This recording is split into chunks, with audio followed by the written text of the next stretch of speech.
Hello and welcome to Click on Sports. I am your host, Harry Kettle. Today we are joined by a very special guest. This man is a world-renowned author, pundit and sports journalist, and you may have seen him over the years on Sky Sports. It is none other than Guillem Balague. Guillem, how are you today? I'm all right, Harry. I'm all right. Fantastic. First things first, we really want to speak to you obviously about your new book, Brave New World, Inside Pochettino Spurs. What was your initial inspiration behind this, and was there anything different about writing this book compared to some of the others in the past? Well, like with everything, there's obviously reasons for it. After writing about Rafa and then Pep and then Messi and then Ronaldo, what would you have done? I'm talking about almost 2 years ago. We had to decide on somebody, and you have to take a little bit of a gamble in a way. Who in a couple of years will still be progressing or getting to the top of his game? Who will people want to hear about? And also who has got a bit of a mystery about him? Enough mystery to disclose it in a way in terms of how he thinks or how he works in a book. So Mark Russia, who's somebody who used to work at Orion, my publishers, is a big Spurs fan, and he was completely in love with Pochettino at the time. And you could see that there was something happening there, and mixed with that, the fact that I'm a friend of his, and I followed him very closely because I'm an Espanyol fan. And I also fell in love, like all the Spurs fans have fallen in love with him now when he was at Espanyol. All that meant that Pochettino was the chosen one. But you have to say, we are amazed at the, say, pre-orders and all the stuff that's happening before he even goes in the streets. But partly it's because of the timing. The timing has been fantastic. It's been, I think, in the last couple of weeks, 2-3 weeks, we've seen Pochettino jump to another level. And this is not just through the performances against Real Madrid and Liverpool, etc., but just generally about his behaviour and the way he talks about things. And I think Harry Kane, Pochettino, even Spurs, they've all jumped into the forefront of the interest of world media, to be honest. So for the book to come out right now is lucky, but yeah, really good timing. So, in your opinion, just how far do you think this experiment of sorts with Pochettino and Spurs can go? Do you think that eventually it can take them all the way to the title, or do you think that the competition in terms of United and City and Chelsea will be too much? Experiment is an interesting word to use for it, and if it means something that wasn't pre-planned and that they're going ahead with it, not knowing very well where they're heading, half of it will be true. I'm not sure this was a plan from Daniel Levy, a clear plan anyway, and he said, "I'm going to get this guy.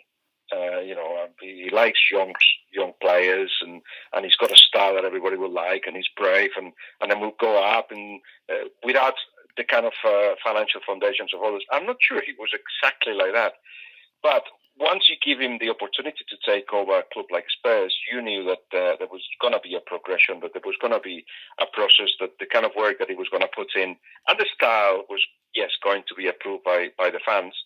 So, yes, in a way, it's an experiment. How far it can go, I think there is a limit. I'm saying that because having seen the whole thing close up, yes, they don't have the finances of the big guys, and they, when City needs fullbacks, they can spend millions and millions on fullbacks. Spurs cannot do that. But in a world, especially in the Premier League, where every season is about, okay, these 5 guys did not work. Perhaps they didn't have the minutes. Perhaps they weren't given the right opportunity. Perhaps there was no patient to wait for them. But then they move them aside and they bring others. That doesn't always work. The thing that always works, it's work. It's process. It's if you give confidence to the players, they will give you the best they can be, and then there is a judgment to be made. I'm thinking the example of Ryan Mason, for instance, somebody that Pochettino loved and felt very close to, somebody who was almost disappearing from professional football, but took it as a personal target to make sure that he would become a regular Premier League player. He managed to do that, but then he got to a point where it's like, he needs to play more minutes. He wants to go. Perhaps we are going as a team faster than he can give us. Whatever the reason, they've got to, go different ways. So there are that part of the process which is not very nice. But if you are, in a way ruthless to it and you keep going, well, you get what he's got to at the moment, making Harry Kane perhaps one of the best strikers in the world. With Dele Alli is an interesting situation too. Harry Wings, there's so many, and of course all those. I think he told me 17 out of the last 21 debutants with England have been working with him. So process is what can maximize the potential of what you have, no doubt about that. Another way is just buying good, very, very, very good players.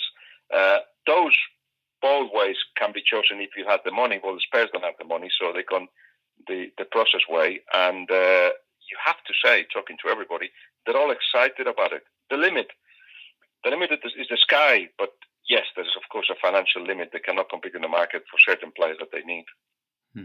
And in terms of this, maybe in comparison to some of the other books you've written, would you say there's one in particular that created the most debate amongst fans, given maybe the person who the book was about? Debate now, you're hearing a bit of debate among Spurs fans, and I'm a bit surprised about that. I shouldn't be really, but because everybody, has got different ways to look at things. But some of them are saying, how about the timing? Is it a good timing? And I'm surprised because it suggests that they don't know very well what's happening within that club. The foundations are so solid. If anybody thinks that by bringing a book out, things are going to be trembling or crumbling down, I think it's perhaps the mentality of the old Spurs or the old Spurs fans, or the ones that have gone through a lot of tough times, if you like, that think that way. Because what's happening is so strong, there's no stopping. There's no stopping means everybody will maximize the potential, everybody will work at the best, and within their finances, as we were just saying, they'll get as far as they could get. They've been the most consistent side of the last 2 years. I don't see that changing because of our book. But that was a bit of a debate. And this is before even the book came out, before people could read the book. So in terms of repercussion of it, this is the biggest, no doubt about it, and that includes the debate in the streets as well. The others, Cristiano and Messi, were interesting for different reasons. A lot of people didn't know a lot about Messi, and having worked with his family, we just allow people into the world. So it was more an eye-opening book in that way. Cristiano, everybody has got an idea what Cristiano is like, and you're either a Cristiano or a Messi fan, which I never fully understood. I don't know why you cannot be a fan of both. But anyway, that created a little bit of controversy because of how the book came about and how we were going to do it together. And then something happened, which meant that we couldn't. So from that point of view, it gave me the freedom without having the obligation to go through him or his people. But knowing what he's like and knowing him gave me a little bit of a creative freedom to write whatever I wanted to in terms of whatever my research showed me, not just whatever his PR people wanted me to put in the book, which I've never allowed anybody to do. So those are the stories of the books. But going back to the question, the debate, the strongest debate is no doubt the one is coming out now, Brave New World. And you've obviously managed to accomplish some great things within your own career, between being an author, a pundit, a journalist. Would you say that doing these books and being an author of these kind of books is the most satisfying thing that you've done? No, the most satisfying thing I've ever done is being the director of football at Biggleswade United. Oh. That is the most satisfying, time-consuming, energy-consuming thing that I'm doing, and I have done since October 2014. I absolutely love the what we're creating, the buzz that's behind our project at the club. Bringing people together, allowing young kids to help us with the young energy that they bring to the club. We link to universities, so we get volunteers in the media department, in the business department, in the football department, getting the best coaching available in these divisions to our players, getting from 0 to 13 teams in the lower ranks. Sorry, in the academy, 13 teams in the academy, and bringing the coaches. Some from Spain, some from Scotland. That is for me the most satisfying thing. It's real. It's a project that comes from a vision, and to convince everybody to join me in this thing, and to see people joining in me and going at the pace that we're going, without any doubt, is the most satisfying thing I've ever done. Is there maybe one aspect of non-league football that has surprised you then since you began your tenure with Biggleswade? Oh, loads, but the first one is I didn't really know non-league football, but the first thing is the name of it, the words used to describe what for me is football.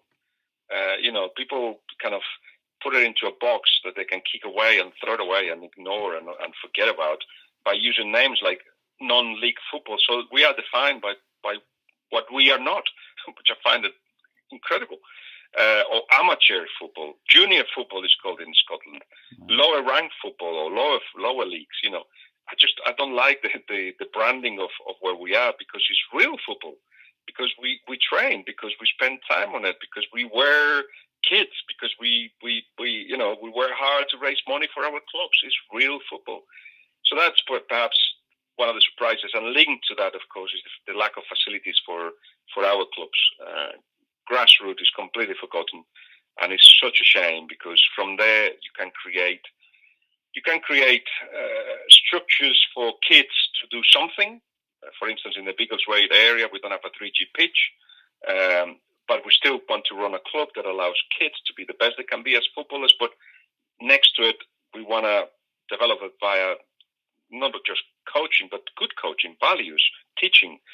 So all that will be helped by the fact that, if the rich Premier League and the rich FA will help us a little bit to have at least the facilities to be able to do that. So that in such a rich country that so many people get abandoned in football, that was a massive disappointment, really.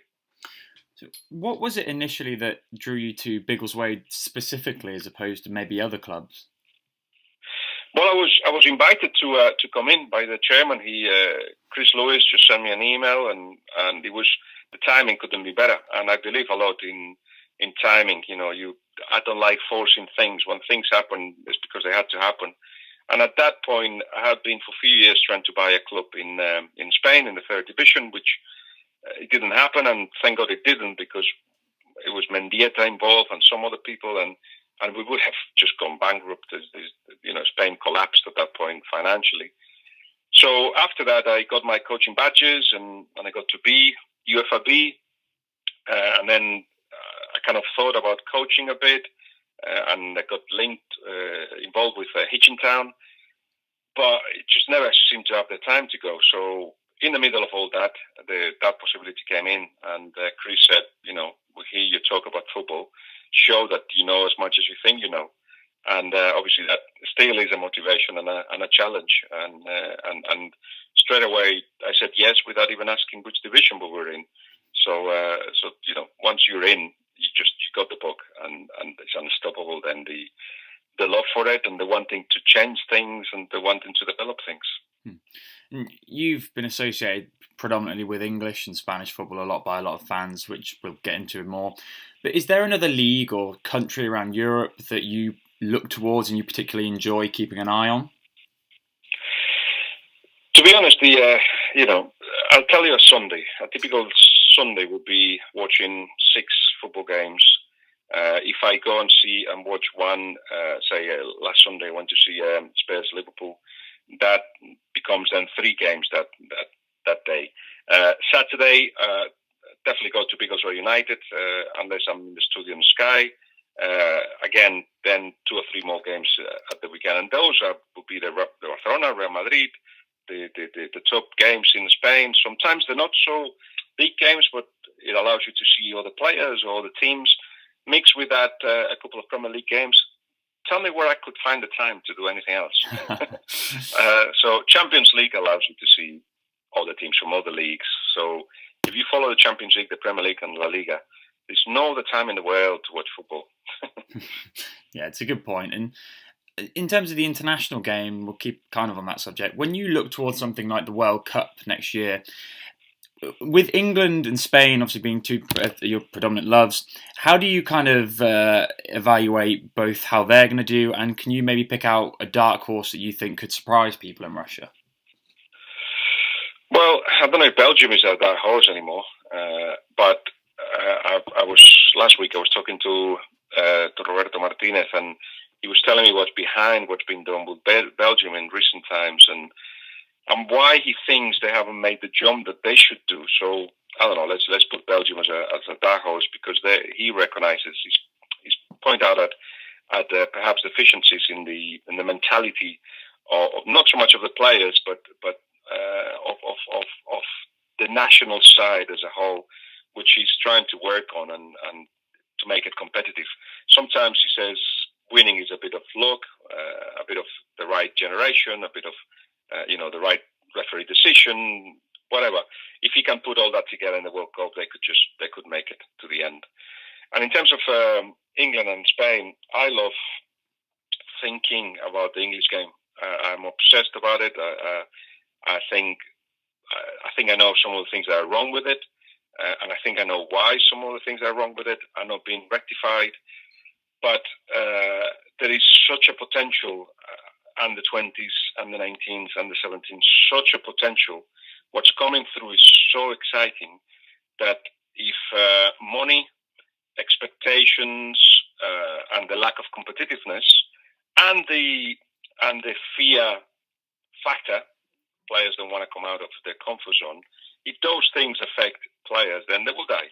At 21, 22, 23, they will die, and they won't get into the first team. But if they challenge themselves, if they did the Sancho thing of going abroad, of not waiting for the biggest contract, not moving because of money, but because it's a good thing for them, if they're not in fear of the challenge, this could be next generation, not the one for Russia, perhaps, but the next one that could be really exciting. It's just that those obstacles that I'm mentioning, they're not being taken away from their side. They're still there, big time.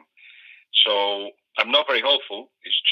It'd be a shame, because if those things happen, those things were moved away, you'll have a very, very good team. But we'll see. In Russia, it's a little bit too early for that. I still see a little excessive fear.